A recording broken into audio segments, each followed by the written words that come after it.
All right. Welcome, everyone, to Self Care for Black Men, Voices for Black Men. And for this moment, or shall I say for this evening, we're here with Coach Love.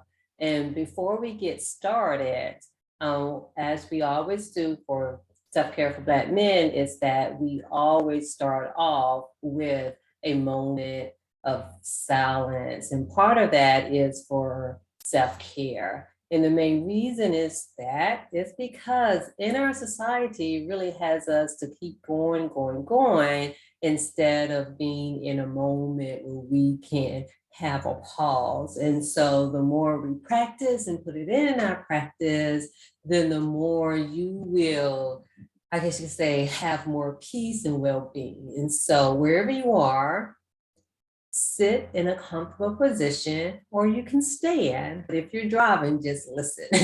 I always have to say that. But anyway, just sit in a comfortable position with your feet flat on the ground. Align your back, relax your shoulders, and gaze your eyes towards Mother Earth.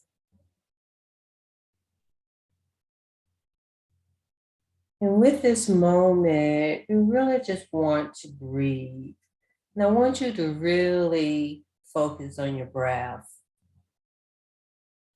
And if your mind seems to wander or your thoughts seem to be coming and going, just always go back to your breath.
And now slowly bring your attention back to the surface.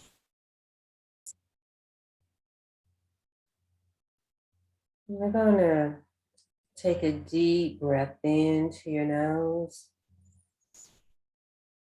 and exhale out of your nose.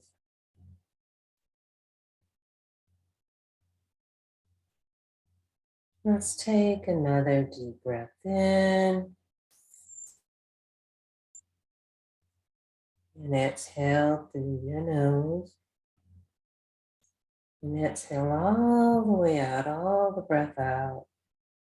And just one last time.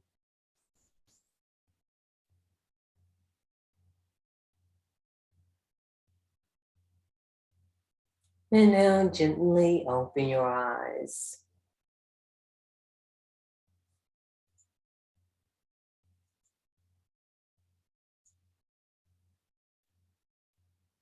And again, thank you for that. And I always like to put that in the beginning and just and really encourage everyone to put that in your practice every day, before meetings, after meetings, before getting into the car, out of the car, because in our society, again, it really keeps us in the fight, flight, freeze.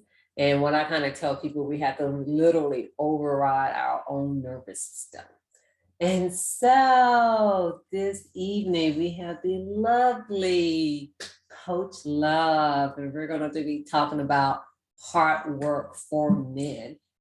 So tell us a little bit about yourself. Uh, let's see. Where can we start? Um, I decided a few years ago that I would like to become a life coach. But there was some divine universal intervention there to make it clear that I would become a coach for men.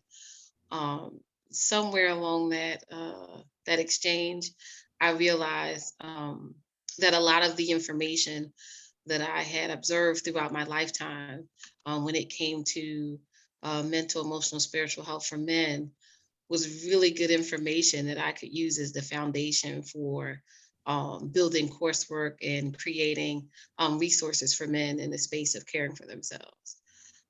So, hence, we fast forward. I decided to become a coach. I become certified. And then I decided to write my first book, which also has the same title, Heart Work, the Self Love Trifecta. And in that book, we're just discussing the 12 benefits of practicing forgiveness, gratitude, and positive affirmations, which I discovered in my own healing journey. Were very key and very instrumental in my evolution into who I'm becoming now. So it just made sense to transition that information to something unique, very specific for men, though. And of course, naturally, as a melanated queen, I wanted the first people I serviced in the space to also be Black men. So here we are. Yeah, well, thank you for that. Yeah, and so I know that when it comes to men, and that's to say, just doing any type of inner work, it's like what I've observed in my personal life and in my professional life and in this work that I'm doing with self-care for Black men is Mhm. that it's almost like there are some men who want it and who seek it. And then there are some that just may not know is something that they can benefit from. Absolutely. That is absolutely true. Um, Oftentimes, culturally speaking for us, uh, seeking professional guidance in the space of your mental, emotional, spiritual health is not a conversation that we have often in our community, right? So there are men that probably just know that they're not feeling their best. They're not having the most healthiest thoughts about themselves. They're not feeling as productive or as fulfilled as they would like. But just even though they have those concerns, they're not exactly sure what to do about those, right? Because there's never really been a conversation around the fact that boys and men actually require some of the same resources that we require as men, as women in these, with these different issues. So I think um, part of it is just, like you said, not being aware of what's available to guide them through those issues, and then there's also this fear of, what happens if someone discovers that that I sought out some guidance for myself. How that kind of narrative is played out over time. And unfortunately, there are also the issues of resources being affordable, right? Mhm. That's a big concern. Like, it's great to say, here, go seek out this professional, but you get to the professional and the services that you require are well above what you can actually afford financially. So that creates another barrier, right? And then there are, like you said, those boys and men who actually do realize, I do need to seek professional guidance in this space. But again, sometimes they need that additional, just soft nudge to say that, you should really go ahead and do this for yourself. If for no other reason, do it just for yourself. But again, like you said, self care is not something that's discussed or prioritized for men of any background, right? So I think people like yourself who are willing to be in this space and have these really healthy conversations and have these safe spaces give people the opportunity to see what's possible. I know for me, that's the reason I started. I said, if for no other reason, I just want men to see what's possible on the other side of their trauma, what's possible on the other side of their mental health issues, their emotional health issues, and their spiritual health issues. Because your internal dimensions are the most important. Depending on the health of those dimensions, certain things will be represented in your external dimensions, like with your financial and physical health as well, right? So I think the goal now is just to keep having conversations, have those conversations as loudly and as often as possible, because there are boys and men out there listening to us, and eventually something's going to resonate, and they'll pick up a phone, or maybe they'll DM you, or maybe they'll someone will give them a copy of a book, or they'll ask them to listen to this conversation at a later date, and something will resonate to say to them, okay, this is something that I know I need for myself. Let me reach out to Queen Sharon Brown, or let me reach out to Coach Love and just begin this process for myself, because I know that I really do truly love and care for myself. And this is the beginning of how I can, show that to myself. Yeah, most definitely, most definitely. And you're right, because one of the things that I have been told from the beginning when I started on this platform, and I've observed myself, is that even though sometimes men may not always say anything or immediately reach out, but they are watching and listening. And so that's the Absolutely. approach that I have. And that's one of the reasons, especially when it comes to the Voices for Black Men. I may have changed names over time, but the whole purpose of these conversations is so that they can hear and see. Because I'm a big believer and a firm believer is that we're influenced by the images that we see and the voices that we hear. Absolutely. And so Absolutely. the more they see and hear either Black men or individuals who are working for and with Black men, then they're like, oh, okay, yeah. So Absolutely. yes. Now, one question that I do have, because you said something, and so in doing this work, one thing that I've seen and I've heard other Black men say is kind of like when you're talking about trauma and the emotional, like, do you come across or have you seen whether or not do they even acknowledge that there is trauma and that there is some emotional something going on? And then when it comes to trauma, I always just like to say this because I distinguish trauma, it's kind of like the big T and the little t. I just recently started using that language, but I really look at trauma and stress pretty much very similar because I look at it what it does to the body. Is that the body can't tell the difference between stress and the big or the little, trauma, the T.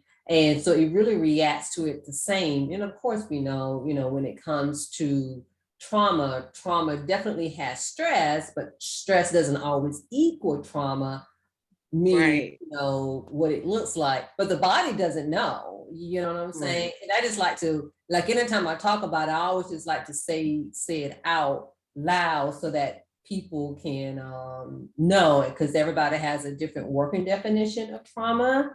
But this is where I come from. Anyway, in saying all of that, when it comes to men and trauma, whether it's the big T, the little t, and coming to their emotions, what have been your experience in working with men of, do they identify? How do they identify? Because that has, again, been conversations that I've had that some just didn't even know that there is something going on. Absolutely. I think, again, it's just the nature of, the level of vulnerability that's required to even acknowledge that, right? So I find that that's the hard part, just the acknowledgement. Because it's like I'm saying or I'm sharing with someone other than myself that I'm in this really vulnerable state and I have no idea what to do about it. So it can be difficult in that. But then the other part that I find that happens the most is that even if they do acknowledge it, they're very, very aware of like withholding the emotional components that come with it, right? So one of the biggest things if you've ever heard me share, is that a lot of the men, they have a very emotional experience, but they try to hold back from crying. Yeah. But it's been Right. said, my goal is always not specifically like, oh, I'm going to make you cry, but my goal is ultimately to get you to realize the uh, the therapy and the practice of what can come from you crying if you're willing to do that. Mhm. So that's the thing that they don't want to do. They don't want to, just bust out in tears, Mhm. and maybe do the ugly, scary cry, or maybe the really loud cry, Mhm. or again, just even acknowledge it. And if there's some acknowledgement, their thought is, I know that this is an issue, or I know I have these concerns, but I don't need to share that with you. It's like, Mm. why do I need to tell someone that? Yeah. So those components definitely exist. But I'm thankful that typically by the time a king reaches out to me, they're ready for that step Yeah. of acknowledgement. They're ready for the step of the emotional energy that's going to come with them revealing that, and willing to be that vulnerable about what's happening with them. But yes, it definitely happens across the board, with young boys and with men. I Mhm. think, again, we have to change the narrative around what it means to even be a boy, and what manhood means, and what all of the things that are included, what that really encompasses, so that we can get more boys and men to be comfortable in spaces like this, where they can actually express themselves and express how they feel about themselves and what is not feeling the best for them. Yeah, pretty much it's almost like normalizing and validating that they're human, that the emotions, Absolutely. the emotions that they're having is a human experience. Right. Oh my gosh. Please say that again, Sharon. I swear that's the biggest thing. I always say that. I'm like, can we just say that this is part of the human experience? Mhm. Doesn't matter your age, your background. This is, we were just designed to be this way as humans in this physical realm. And it's completely acceptable for you to be this way. Mhm. Absolutely acceptable. Yeah, yeah, because that seems to be one of the biggest things. And I get it, because of the way that men have been socialized, from little boys, Absolutely. it's like, Hmm. you don't cry. And I mean, even though we as women, we're, especially Black women, has been taught to be strong Black women, Right. and so there are some things that kind of come along with that as well, when it comes to Right. our own emotions and things. It's kind of like we just move on and you make things Right. happen and all that kind of stuff. But yeah, yeah, they are definitely in that space when it comes to that. Um, Pretty much when it comes to especially the hard work, like what is like some of the revealing things that men kind of has come to terms with when they get to that space where they begin to open up. Well, first, let me kind of give some information behind why I say hard work.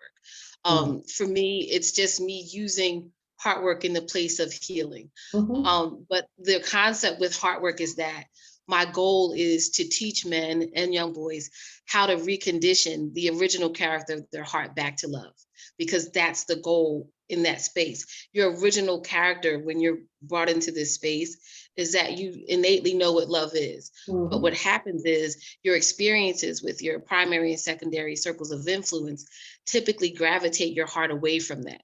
And Yeah. suddenly you're learning how to be cold. You're learning about your heart, starts understanding what it means to hate people, to hate Mhm. yourself, misunderstanding things, having just a lot of misguidance and misinformation.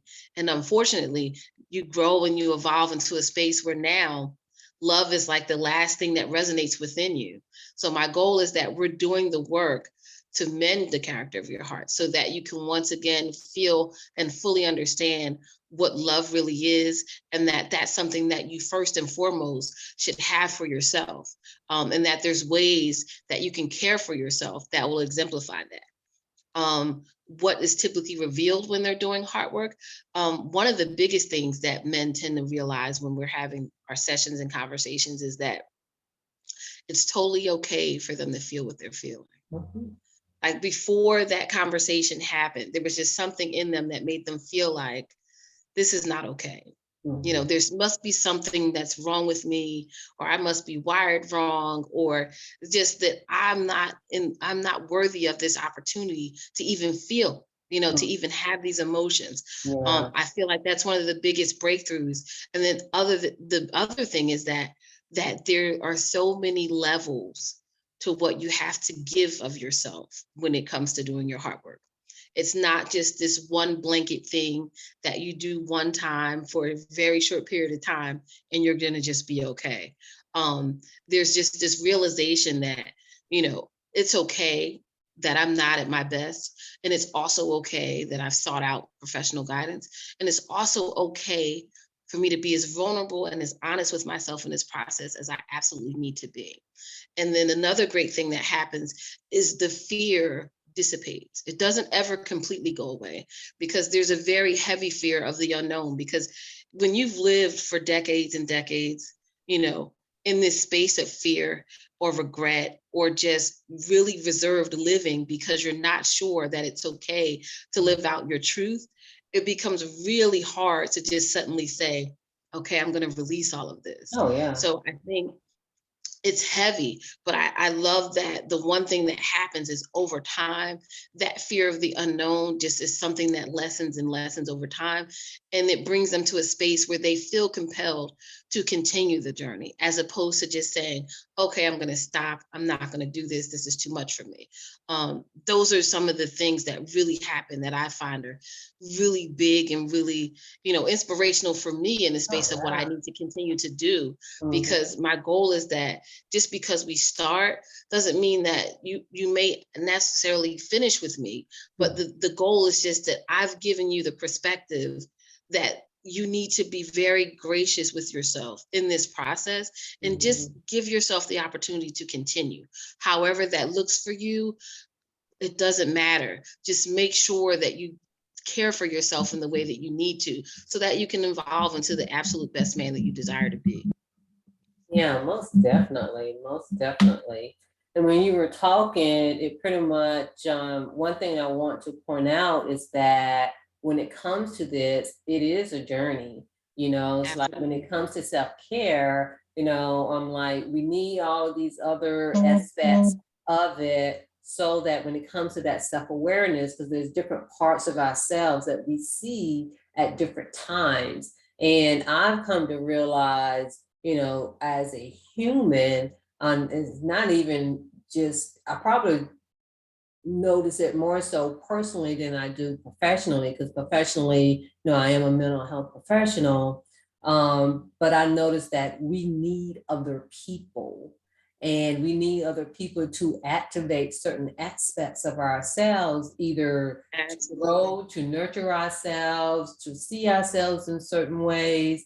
And I've learned personally, it's almost like the more that I am, I call it activation. Some people may call them triggered, but the more that I'm activated, it's like the heavier it is, or the more it is, it's like, oh, okay, I need to go deep and see what that is. Why is this Right. bothering Right. me, or what's going on here, or whatever. Maybe something that I need to nurture myself more, or it may be a wound that needs to heal, or just something that just needs to be expressed. Because again, when we get triggered or activated, it's like, even though it's the experience, but most of the time it has nothing to do with that. It done dug something up inside of us that been buried.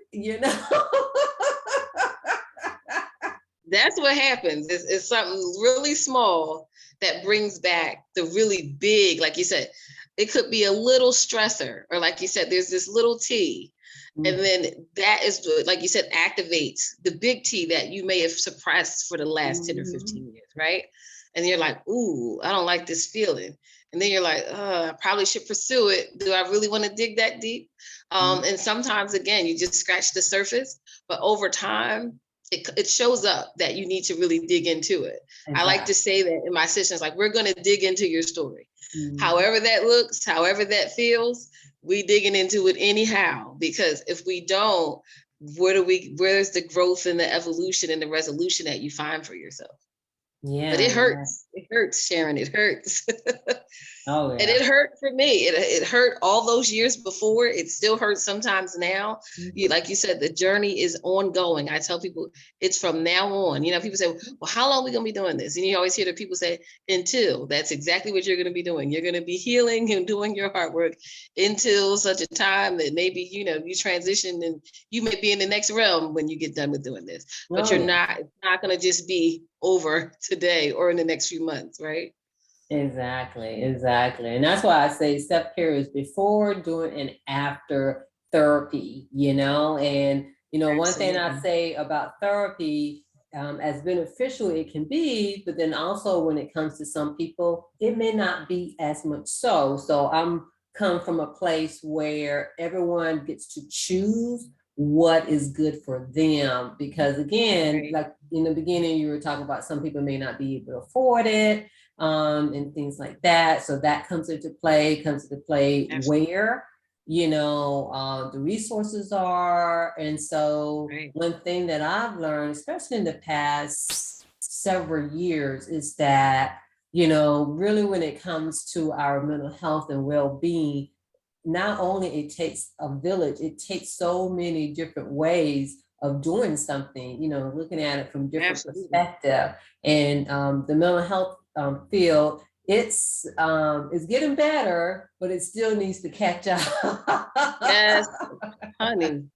I just said that the other day. I can recall just in my lifetime when there were so many resources, and then there was just like this time frame where it seemed like all the resources, all the funding for the resources were just suddenly just taken away. And it was Mhm, like, what did they think was going to happen to the mhm. population that needed those resources? What did they think would happen with communities and our society as a whole if you leave this really special and unique group of people just completely out of the process and take away everything they've ever had as an opportunity for them to become better? Oh yeah, What we're living in is what that result was, you yeah. know? So we can talk about the increase in the suicide rate with young boys and men.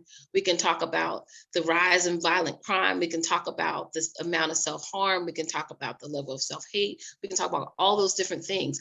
I feel that those are very directly correlated to that time and that space where everything was taken away. And Mhm. now you're like searching for places and people and resources of all places now on the internet, right? And I'm glad that you said the part about therapy, because even though I'm a life coach, one of the things that I love to do is work in cooperation with therapists. It's Mhm. not a like, we're not competing here. We need to Mhm. create a very complete and full, you know, integrative space for these Oh yeah. people that need this resource. Because without that, some people may find therapy very helpful, very unique, but there are some people that may not be ready for therapy. There are Mhm. some people that require both. In the beginning I started with just therapy, but over time I've had therapy and coaching, and I Mhm. will probably always have the two. I think it's awesome when opportunities like this come along, because people need to see that, number one, there are Black women that care about the health of Black men, right? And Mhm. that there are Black women that are across the board in every dynamic of the mental health field and the emotional health and spiritual health field, that we're willing to collaborate in this space just to ensure that you find exactly what you need and what feels most unique and natural. And also, like you said, what's most affordable for you to utilize as a resource for yourself. Mhm. Yeah, most definitely. And one thing that I found, on a personal and a professional level, again, each person get to choose, what's best for them. Even when people are seeking out, sometimes they may not realize it or know, but when it really comes back to it, even when it comes to therapy, it's really helping you realize what's already inside you in the first place. And some Right. people need the guidance, and depends on, Yes. when we were talking about certain type of the big T trauma, people, especially like signs and symptoms of, let's say, PTSD and things like that. Right. Definitely when it comes to that, I would say therapy. And I would say it has to be some type of embodiment practices, because Yes, those yes, emotions live in the body, and there's a lot that we didn't understand. And this is why I'm such a big advocate of self-care in the first place, is because, absolutely. if we do not take care of that energy that comes along with these emotions, Right, you're not going to be able to talk about it anyway. And then at times, right, depends on what body of work that you're looking at. Sometimes some people don't need to talk. It's really more about releasing anyway. right. I'm You glad know? you said that. The energy part is a big part of it. And that's the next component that I'm going to add to my own practice. Because energy therapy is a really unique way to really, really see like a really great evolution in your healing journey, Mhm. because that's a big part of it. Because just like you said, no matter whether it's stress or actual little t or big T trauma, your body doesn't know the difference, but your body is internalizing all of that.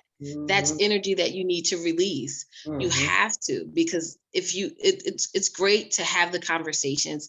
It's great to find these resources. It's great to journal. It's great to do all these things. But if your body is still holding on to that energy, it makes it much more difficult to grow in that space.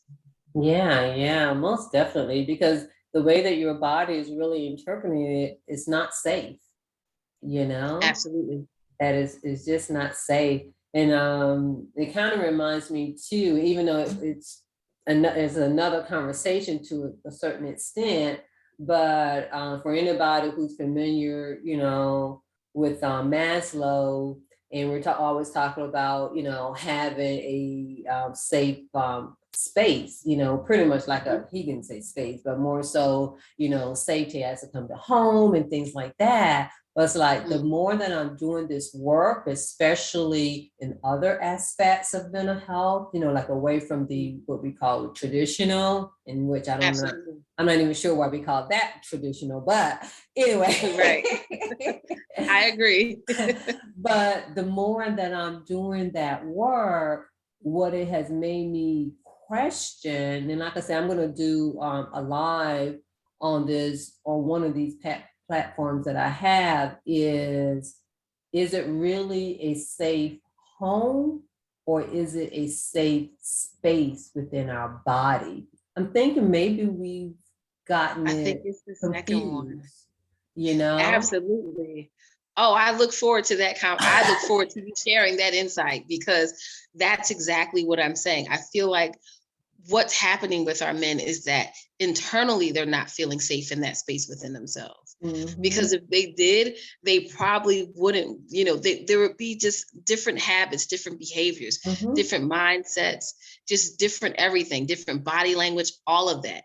I absolutely agree with that. So I certainly look forward to when you share that, because I definitely believe that it has been confused, that we're thinking physical space outside of ourselves, when self-care is really exemplary of everything that's internal with ourselves, which is Mhm. why I say we focus on the internal dimensions first, because those are the ones that matter the most. Your mental, emotional, and spiritual health, especially for men. I hear people talk a lot about mental health, but then they kind of leave out the piece about emotional health. But then, whether you're a quote unquote religious person or not, there's a very spiritual aspect to your being here in this physical realm. When Mhm. all of those three internal dimensions together are completely unhealthy, absolutely the space within you does not feel safe at Mhm. all. Yeah, yeah, yeah. Because I've seen where people, you can give them a safe home. Let's say if they have a decent job or get a job, but there's still, there's still Right, something, there's still not peace. There's still right, something that's going on with them. So that's what pretty much right, makes you start thinking about it in that way. Because the other thing is you can give people money, but if they don't have the mindset of abundance, right, then they would still end up being at the same place where they were. So right.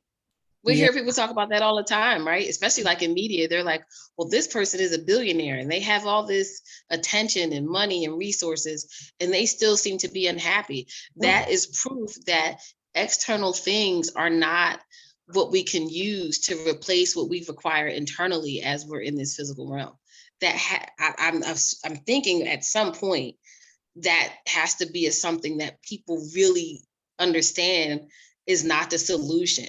Material things, external things, everything outside of you is never going to give you what you require internally. You have to do the work to make that space, like you said, feel safe within. That's the thing I say all the time. As I say, when I say to people, be well, I always say, be well within, because there's Yes. nothing outside of you that's going to give you that peace that you need. It's just not there. Yeah, most definitely. And you had mentioned the spiritual piece, and I know sometimes some people may have some different thoughts about that. But one thing that I've Absolutely. discovered, even on a personal basis, is that Mhm. no matter where you are mentally or emotionally, that spiritual piece is almost like we're going to have to visit it sooner or later. Absolutely. You You know, can't get around it.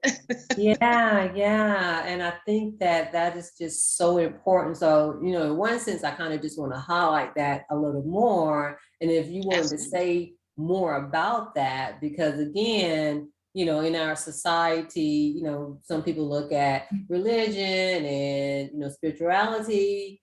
Sometimes for some people it's the same. But and I say for others, it's different. I look at it different when it comes to Absolutely. those pieces. But when it comes to the spirituality, it's like no matter who we are, where we are, we're gonna have to visit it. Yeah. There's no way to, I don't know how people have thought that it would be possible to continue to exist here in this realm without visiting that space. Mhm. One thing I agree that religion and spirituality are two different things.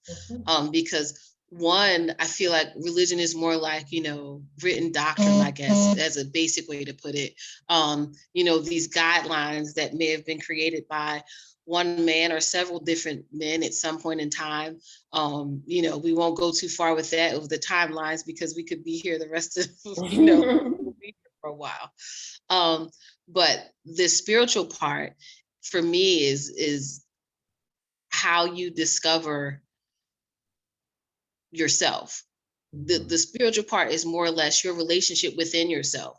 Mhm. But you can, some people, I know for me, when people say, do you believe in God or how did you discover God? I always say to people, I discovered God in the midst of me discovering myself.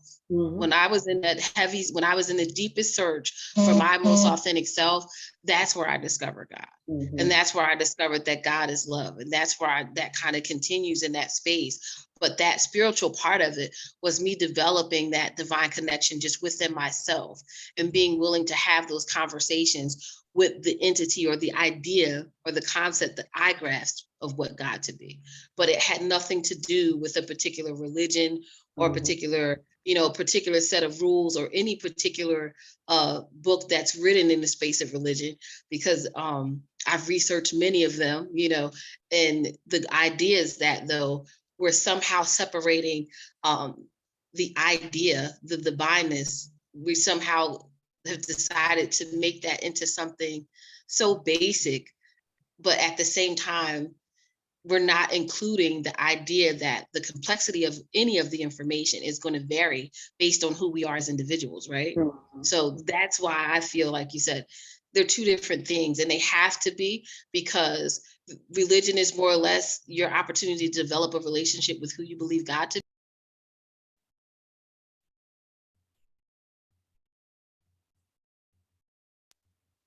could be so off base with that. But that's what it means for me.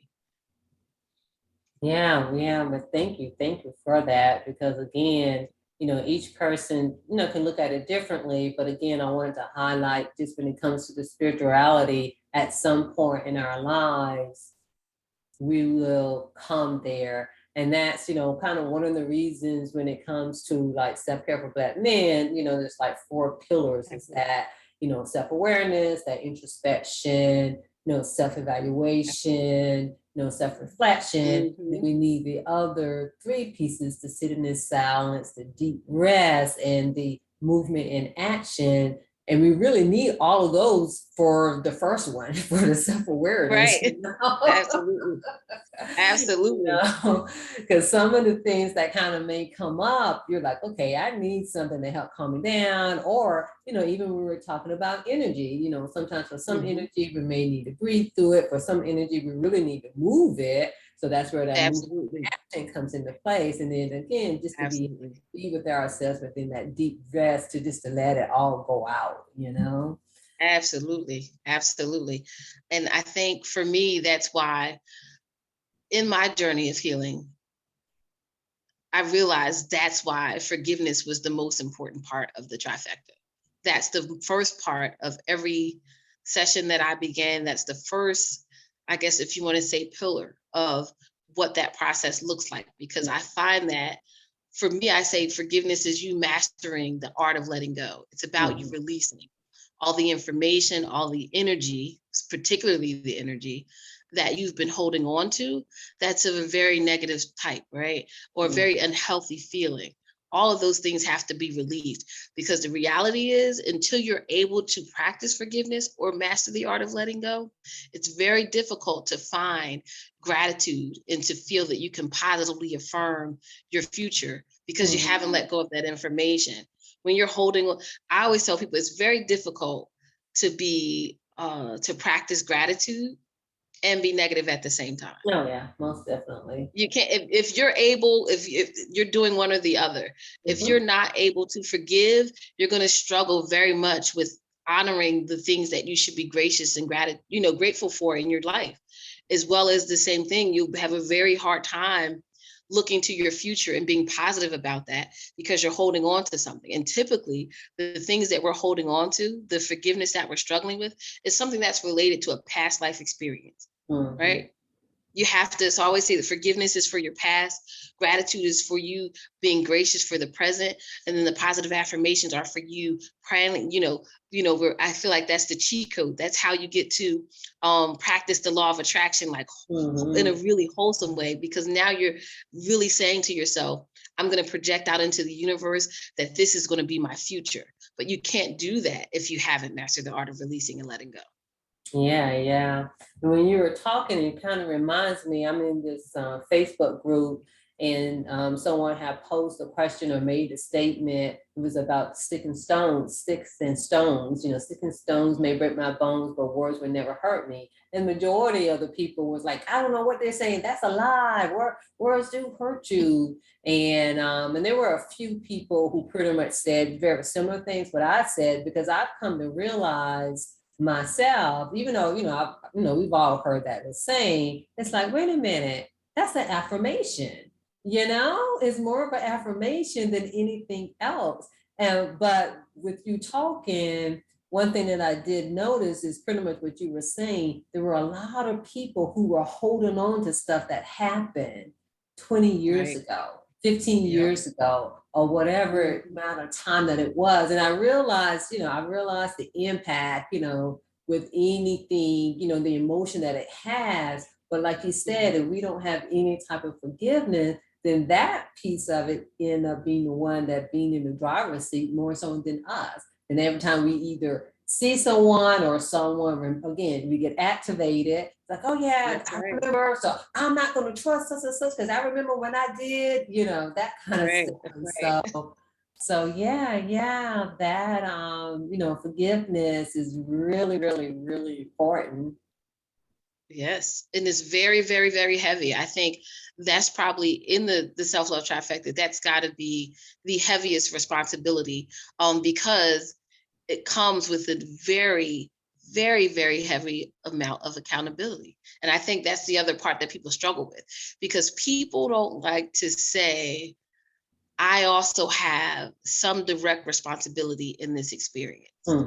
Like, when it comes to reasons why people don't want to forgive, there's typically some blaming and fault being placed, right? And I like to say to people, like, in your process of doing your heart work, there's no space for blaming and for placing fault. There's not going to be any evolution in that. Because if there were, everybody that's ever held on to anything, we'd be so evolved as a group of people and as a society, then, if it really had the kind of impact we thought it did. I think that has to be the beginning space, especially when we're talking about self-care for men, because one thing I find, men, I'm finding that the more I have conversations with men and with boys, men have a really hard time with letting go. Mm. Well, yeah. Men are not nearly as forgiving as we as women have been conditioned to be. Mm-hmm. And that's why that part of it has to be done first, but that's typically the hardest part for every man I've had a conversation with. Yeah. Yeah. They really struggle with letting go.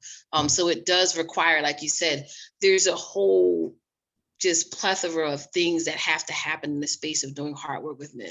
Mm-hmm. Yes, they have been through some of the same experiences we have as women, you know, emotional abuse, sexual abuse, all these different types of things, all the little T's and big T's.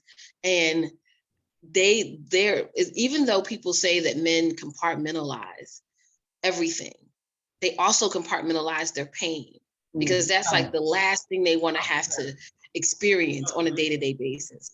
They've been conditioned, number one, that they don't have time to even focus on that.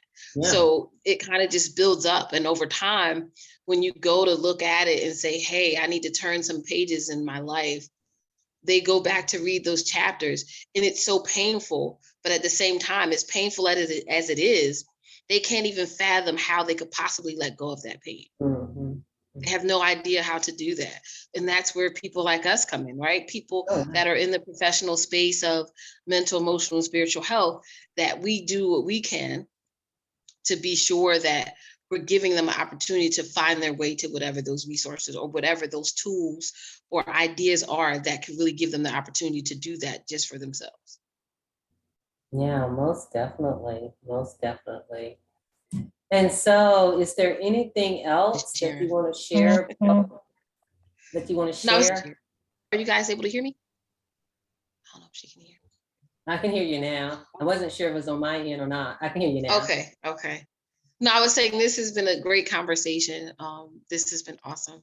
Oh, yes, most And I don't definitely. know where my manners were. The first thing I should have been saying was thank you so much for even allowing me to share space with you virtually, because these opportunities matter, even though they're virtual. So Oh, I yeah. think this is a wonderful way. And of course, when you consider the last couple of years, many people have found resources for their mental, emotional, and spiritual health through virtual experiences like this. So I think it's great that we had this opportunity to have this conversation. Yeah, most definitely. Same here, same here. I'm so glad that you reached out. And it's like the more conversations that we have, the more support, that men know that are out there, is Right. just so, so beneficial. And so how can men or boys get in contact with you? The best place to find me, the easiest place to find me is on Instagram at onecoachlove_. Um, and then there you can actually click on the different links. You're welcome to message me there. You're welcome to send me a private DM. I always say my DMs are always open because there has to be a way for you to get in touch with me if you believe that I'm a resource. But if you click the links there, you'll be able to find information as far as any of the books that are out, particularly this one, which is what we came to talk about today, Heart Work. That is the first written work that I put out into the market. That's, I feel like, the beginning for many of the boys and men, because sometimes you're not fully ready for, a session. Mhm. But if you reach out to me there on Instagram, or just look for me, because typically I find a way to participate in forums that have conversations around mental, emotional, and spiritual health for men. And I love being in the comment sections of of opportunities like this, where people have YouTube lives or podcast interviews and things of that nature, just to kind of participate even in that space, in the conversation of the importance of self-care for men, Oh, particularly when it comes to their mental, emotional, and spiritual health. But I'm around. You'll find me. oh, yes, you were around. I've been seeing you too. Yeah. I try to stay present with all of this because, like you said, it matters. They're always saying that men are visual creatures. If they see us, there's no way they can deny that we exist, right? So if I keep showing up and showing my face and letting people hear my voice, the same way that you do, it's not possible for them to say we're not here and that there's no opportunities for them to have the resources they need. Oh yeah, most definitely. And I know a lot of times I get, especially when I used to do my Thought for Thursdays, I don't do those as much, but especially with those, people will always say that it was something, that they needed and they just needed to hear. So again, even if we I don't. read lots of those comments too. I remember reading lots of those. It was, and it warmed my heart to just see the men that say, that responded to say that. So I can attest that that is a true statement because I read many of those. I read many of those comments over the last Yeah. couple of years. So Yeah, it yeah. matters. That just shows you how powerful you are in the space of the work that you do. Yeah, well, thank you, thank you. Now that you Absolutely. say that, I'm like, I might need to bring that back, huh? It was a good thing. I feel like, people are saying like, there's so many, people out here in this space, but the difference is that it's unique to you. And one of the Mhm. things that I remember reading quite often under the captions in the posts and the lives that you would do is how soothing people think your voice is. Just the tone, the way you articulate just certain words and information, it just made them feel comfortable enough to listen to the entire stream. And I think that's important, Mhm. especially because we're talking about healing, right? We don't want to Yeah, be out here just yelling and screaming and hollering at yeah. people. I know that works in the space of motivation, but when it comes to talking to someone and trying to teach them how to give themselves grace and how to be gentle with themselves in the space of doing their hard work, I think those kinds of things matter. So I just think that who you are and how you show up has definitely made an impact. And I know that it'll continue to make an impact. And No, I'm just thankful that I had the opportunity to find you well before now. The only thing I regret is that it took us this long to connect, but I have definitely been paying attention. You definitely keep me inspired because there's not many of us that are doing what we do. So I'm just thankful for that. But I would vote for that to come back, or I'll vote for any resource that you're willing to provide, because even though I'm a woman, I'm still in this space with you as a comrade and as a fellow queen that believes that we need to support Black men. So I'm showing up just to cheer you on, but also to cheer on the men that are responding to what you're sharing, and to just let them know that, hey, we see you, we hear you, and your voice matters. Just like this says, voices for Black men, their voices matter. And I think it's an awesome thing to see. mhm. And these are the times when you feel like this is why social media was created, for powerful opportunities like this. Exactly. Yeah, and thank you for that. I received that. Thank you so You're much. welcome. You are Mhm. most welcome, Queen. Absolutely. Yeah, yeah. Well, again, everyone, thank you for joining Self Care for Black Men with the Voices for Black Men. And until next time. Absolutely. Till next time. Thanks again, Queen Sharon. You guys, please be well within and always honor me, myself, and I. Most definitely.